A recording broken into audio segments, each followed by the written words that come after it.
Sir, NDA MLA संसद में मांग किए हैं कि बिहार का जो लीकर पॉलिसी है उसका समीक्षा होनी चाहिए। माधव होती आनंद एनडीए।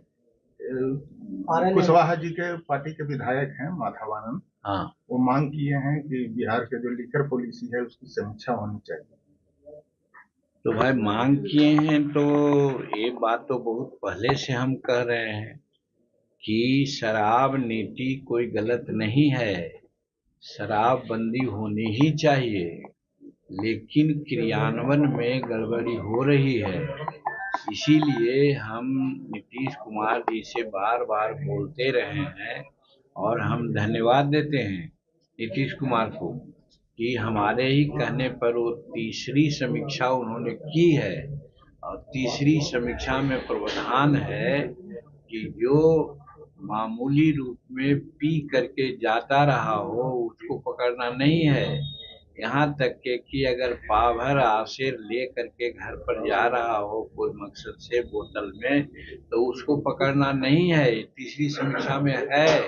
लेकिन हमारे जो यहाँ इम्प्लीमेंटिंग अथॉरिटी हैं वो उसी को पकड़ते हैं जो पी करके जाते रहा हो घर पर, जो पावर ले जाते रहा हो उसको।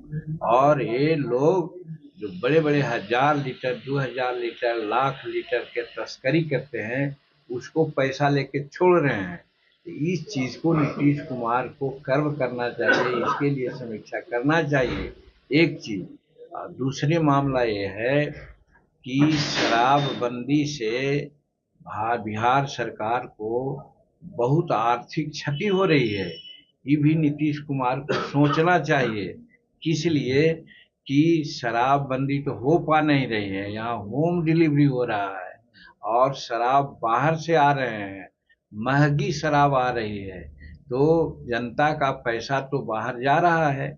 इस पर विचार करना चाहिए। और दूसरी बात सबसे प्रमुख है कि शराबबंदी के चलते हमारे जो गरीब लोग हैं, किसी के बहकावा में किसी के कहने पर शराब बनाता है, तो जो शराब बनाने की प्रक्रिया है उससे इतर होके बनाता है।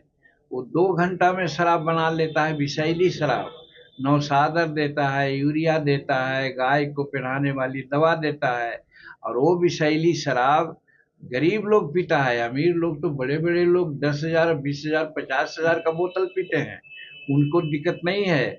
दिक्कत है हमारे गरीब लोगों को जो मेहनत कश है, अपना कोई कारण से थोड़ा पी लेता है, लेकिन वो शराब नहीं पी रहा है, वो विषैली विष पॉइजन पी रहा है।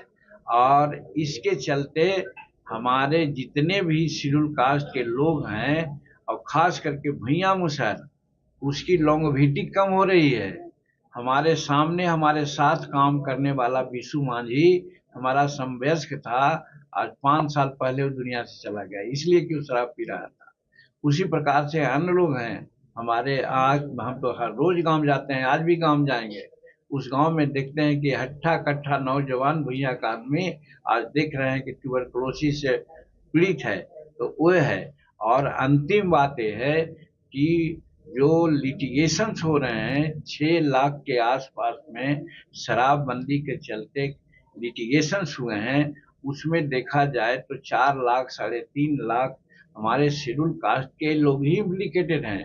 कोई जमानत पर हैं, कोई जमानत लेने की प्रक्रिया है, कोई भागे फिर रहे हैं, इत्यादि इत्यादि कारणों से। तो इस तरह से शराबबंदी का समीक्षा तो होनी ही चाहिए।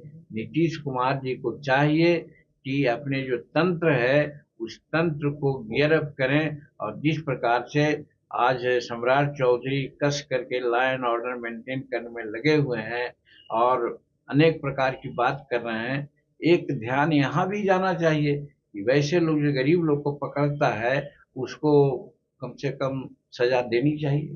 सर, तेजस्वी यादव यात्रा पर निकल रहे हैं होली के बाद। अब ये सब प्रश्न तो पूछना नहीं चाहिए आप लोगों को, यात्रा करने के लिए स्वतंत्र हैं। कौन यात्रा करने जा रहे हैं? वो यात्रा करने जा रहे हैं कि 24 घंटा बिजली मिलती है, बिजली नहीं मिले, फिर वो यात्रा क्या करना जा रहे हैं?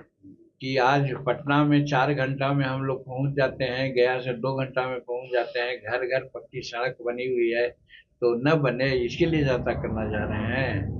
लॉ एंड ऑर्डर की बात अगर होती है तो क्या कोई धार्मिक उन्माद ऐसा हुआ है, कोई रिलीजियस झगड़ा हुआ है, कोई में शक्कर हुआ है, न हुआ है, इसके लिए जाना है कि हो वे।